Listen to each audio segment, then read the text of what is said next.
Yes बेटा, अब next हम पढ़ेंगे मैटर की स्टेट कौन कौन सी होती है। स्टेट यानी अवस्था। जैसे अगर अपन ह्यूमन की बात करें तो आपने वो पढ़ा होगा बचपन, बुढ़ापा, चाइल्डहुड, एडल्टहुड। सेम इसी तरह से हम मैटर को भी फिजिकल स्टेट के बेसिस पे 3 कैटेगरी में डिवाइड कर रहे हैं। बेसिकली 2 और आप पढ़ेंगे बेटा, जो कि अब इंक्लूड हो चुकी है, प्लाज्मा और बीसी। पर अपन बेसिकली डिस्क्रिप्शन यहाँ सॉलिड, लिक्विड और गैस का ही पढ़ेंगे। तो सॉलिड जो है, सॉलिड, लिक्विड और गैस, फिजिकली बेस के आधार पर हम मैटर को 3 कैटेगरी में डिवाइड कर रहे हैं, सॉलिड, लिक्विड और gas. These are interchangeable, means ये आपस में बदल सकती है। देखो आपको सिंपल सा एग्जांपल बताती हूँ मैं। सॉलिड अगर अपन ले रहे हैं आइस को, आइस सॉलिड की फॉर्म में होता है। अगर मैं उसे हीट कर रही हूँ बेटा, उसे मैं क्या कर रही हूँ, हीट कर रही हूँ, तो वो किसमें कन्वर्ट हो जाता है, लिक्विड में। सेम, और क्या बन जाता है, वाटर। सेम इसी तरह से अगर मैं वापस से इसे हीट कर रही हूँ, यानी कि गर्म कर रही हूँ, तो ये किसमें कन्वर्ट हो जाता है, स्टीम में। या फिर अपन बोल सकते हैं इसे कि वाटर की वेपर बन जाती है। ठीक है, तो सॉलिड को अब जब मैंने हीट दी तो वो किसमें चेंज हो गया, वाटर में, यानी कौन सी स्टेट में आ गया, वो लिक्विड में। सेम इसी तरह से मैंने वाटर को और अधिक टेम्परेचर दिया तो वो किसमें कन्वर्ट हो गया, स्टीम में या फिर वाटर वेपर में। ये स्टेट वापस से सॉलिड में कन्वर्ट हो सकती है। आपने जनरली देखा भी होगा, अगर स्टीम को मैं वापस से कूलिंग देती हूँ, लिसन, इन एरो के ऊपर ध्यान दीजिएगा, मैंने किस तरह से एरो बनाया हुआ है। जब इधर की तरफ डायरेक्शन है तो देखो एरो का निशान इधर है, यानी कि डायरेक्शन इस दिशा में मतलब आगे बढ़ रही है। अब मैंने एरो इधर लगाया है, आपने पढ़ा भी हुआ है 8th क्लास में रिवर्सिबल और इरिवर्सिबल रिएक्शन के बारे में। अब स्टीम जो है अगर हम उसको कूलिंग करते हैं, यानी कि उसको नॉर्मल टेम्परेचर पे लेके आते हैं, तो वो वापस से किसमें कन्वर्ट हो जाती है, वाटर में। और गैस स्टेट जो है वो वापस से लिक्विड में आ जाती है। सेम इसी तरह से अगर हम वाटर को वापस से कूलिंग पे लाते हैं, जैसे कि हम फ्रिज में रख देते हैं, जनरली हम जब आइस फॉर्मेशन करते हैं तो वो वाटर जो है वो किसमें कन्वर्ट हो जाता है, आइस में। यानी कि यहाँ पे जो लिक्विड स्टेट है वो कौन सी स्टेट में कन्वर्ट हो गई, सॉलिड स्टेट में। और 8th क्लास में आपने पढ़ा भी हो गया, this is example of physical change. और you all know physical change are reversible और irreversible. Yes, physical change are reversible, means ये दोनों डायरेक्शन में इजीली मूव होते हैं। बेटा बेसिकली अब हम अलग अलग सॉलिड, लिक्विड और गैस के बारे में पढ़ेंगे कि वो क्या क्या प्रॉपर्टीज शो करते हैं। यहाँ हमें ये भी पता लग जाएगा कि सॉलिड किस तरह का होता है, लिक्विड किस टाइप का है और गैस किस तरह की होगी। तो फर्स्ट जो अपन प्रॉपर्टी ले रहे हैं, देखो मैंने यहाँ पे आपको प्रॉपर्टी डिस्क्राइब कर दी है। सबसे पहले अपन स्टडी करेंगे सॉलिड की शेप को लेकर कि सॉलिड की शेप कैसी होती है, सॉलिड आखिर दिखता कैसा है। तो सॉलिड की क्या होती है बेटा, डेफिनेट शेप होती है। ठीक है, जैसे मैं बात कर रही हूँ इस डस्टर की, तो आपको इसकी शेप इजीली नजर आ रही होगी, it is a rectangle shape, तो इसकी शेप डेफिनेट है। ठीक है, अब बात कर रहे हैं वॉल्यूम। ठीक है, वॉल्यूम में भी तो सॉलिड का क्या होता है, वॉल्यूम भी डेफिनेट होता है, मींस निश्चित होता है। Now density, density is what बेटा, density is mass upon volume.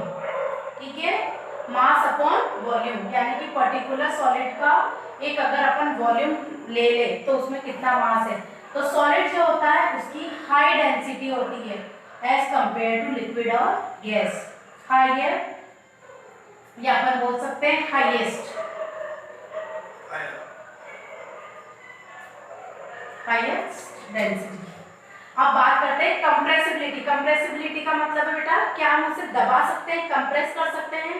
तो क्या होता है बेटा, सॉलिड किस स्टेट में होता है, आप देखिए इधर, जैसे हमें किसी भी अगर बॉक्स की बात कर रहे हैं वो सॉलिड स्टेट में है और वो जिन पार्टिकल से मिलकर बना हुआ है मॉलिक्यूल्स, तो उनके बीच में स्पेस बहुत कम होता है इस तरह से। तो क्या मैं इनको कितना कंप्रेस कर सकती हूँ, मतलब इनके बीच में फोर्सेस बिल्कुल कम होता है, तो इनको मैं कंप्रेस नहीं कर सकती हूँ। तो इसलिए सॉलिड की जो कंप्रेसिबिलिटी होती है वो बिल्कुल नेग्लिजिबल होती है, मींस न के बराबर होती है। नाउ बात आती है इंटरमॉलिक्यूलर फोर्सेस कि सॉलिड के बीच में इंटरमॉलिक्यूलर फोर्सेस किस टाइप का होता है। तो अगर अपन बात कर रहे हैं तो सॉलिड्स के बीच में हायर इंट्रामोलिक्यूलर फोर्स होता है, यानी कि सबसे ज्यादा। किस तरह से? अभी हाल मैंने आपको बताया, इसके जो पार्टिकल्स हैं उनके बीच में इंटरमोलिक्यूलर फोर्स ऑफ अट्रैक्शन बहुत ज्यादा है, इंट्रामोलिक्यूलर फोर्स ऑफ अट्रैक्शन बहुत ज्यादा है। तो ये जो मॉलिक्यूल्स है इनकी काइनेटिक एनर्जी है वो बहुत कम है, काइनेटिक एनर्जी बहुत कम है, तो इसकी वजह से ये क्या होते हैं, इनमें डिफ्यूजन भी सबसे कम होता है, क्योंकि ये बिल्कुल पास पास है, काइनेटिक एनर्जी कम है, तो एक सॉलिड दूसरे सॉलिड में इजीली डिफ्यूज नहीं हो पाता। डिफ्यूज यानी कि अपन ऐसा सिंपली बोल सकते हैं आपस में फ्यूज होना, मिलना, ठीक है। तो जब इनके बीच में क्या है, फोर्स ऑफ अट्रैक्शन काफी ज्यादा है, तो इसकी वजह से ये इजीली डिफ्यूज भी नहीं हो पाते हैं। क्यों? क्योंकि इनमें स्पेस ही नहीं है, जब स्पेस ही नहीं है तो काइनेटिक एनर्जी भी नहीं है। अब जब आप देखो एक भीड़ वाली जगह में अगर अपन चलने की कोशिश करते हैं तो क्या हम इजीली चल पाते हैं? नहीं। तो सेम वही कंडीशन कहाँ कर रही है, सॉलिड में, ठीक है। I think clear to everyone बेटा। Shape, volume, density, compressibility, intermolecular force and diffusion.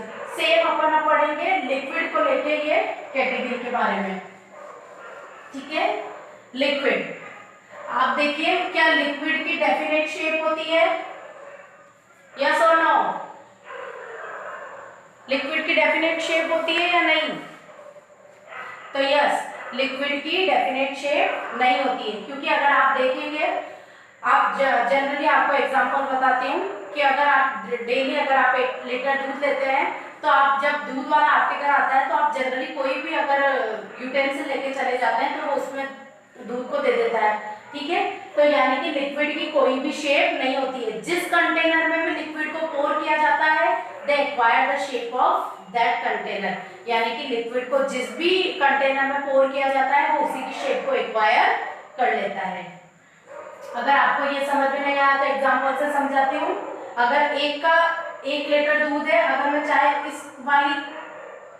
इस टाइप का बर्तन लूंगी तो भी वो इसमें इस शेप का हो जाएगा, अगर मैं इस तरह वाला ले रही हूँ तो उसमें भी ये शेप ले लेगा।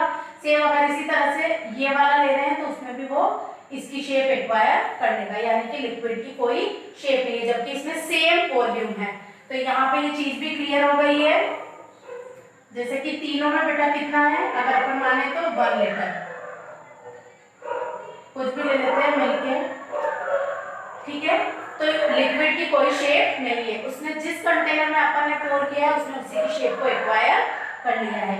पर क्या लिक्विड का वॉल्यूम फिक्स होता है? तो यस, लिक्विड का वॉल्यूम डेफिनेट होता है। यहाँ है डू नॉट फिक्स। अब बात आती है डेंसिटी कि लिक्विड की जो डेंसिटी अगर अपन कंपेयर करके देखें सॉलिड से तो क्या होगी, तो लिक्विड की जो डेंसिटी है वो सॉलिड से कम होगी, लेकिन गैस से ज्यादा। Less from solid but higher from gas. अब बात कर रहे हैं कंप्रेसिबिलिटी की, क्या लिक्विड को कंप्रेस किया जा सकता है? तो लिक्विड की जो कंप्रेसिबिलिटी है बेटा वो सॉलिड से क्या होती है, ज्यादा होती है। क्यों? क्योंकि लिक्विड की कंडीशन क्या है, देखिए अपन ने देखा था सॉलिड में मॉलिक्यूल बिल्कुल पास पास थे, लेकिन लिक्विड में किस तरह से, इस तरह से। तो अब इस तरह से है, इनके बीच में मतलब कम भीड़ वाली जगह में हम चले गए, तब तो हम थोड़ा सा तो इजीली चल ही सकते हैं ना, तो इसीलिए इनको हम तो कंप्रेस कर सकते हैं एज कंपेयर टू सॉलिड, यानी कि इनकी कंप्रेसिबिलिटी जो है वो सॉलिड से ज्यादा होती है पर गैस से कम। I think clear to everyone this point also. Now come to the next, intermolecular force, कि लिक्विड के बीच में इंटरमॉलिक्यूलर फोर्स अगर कंपेयर करें सॉलिड और गैस से तो कैसा होता है। तो लिक्विड के बीच में इंटरमॉलिक्यूलर फोर्स अभी मैंने आपको कंडीशन बताई, तो सॉलिड से तो क्या होता है बेटा, कम, लेकिन गैस से क्या होता है, ज्यादा, यानी कि इनकी काइनेटिक एनर्जी भी जो होती है वो सॉलिड से ज्यादा होती है। नाउ बात करते हैं डिफ्यूजन की, तो डिफ्यूजन जो है इनमें वो सॉलिड से ज्यादा होता है। सेम वही चीज आ रही है, अगर आप स्ट्रक्चर ध्यान रख रहे हैं तो मॉलिक्यूल्स थोड़ा दूर दूर है तो इजीली आपस में एक दूसरे में फ्यूज हो सकते हैं, और जब इनके बीच में स्पेस ही नहीं है तो क्या ये फ्यूज होंगे क्या, नहीं। तो नहीं फ्यूज होने वाली कंडीशन तो कहाँ पर होती है, सॉलिड में।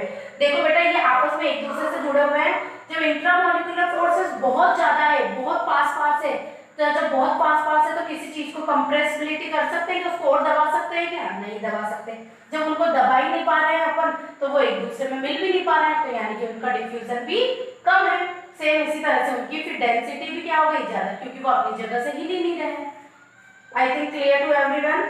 नाउ अपन बात कर रहे हैं, लास्ट है हमारा बेटा गैस। देखिए गैस का आपको जनरली पता होगा, गैस की ना तो कोई शेप होती है और ना ही गैस का कोई वॉल्यूम होता है।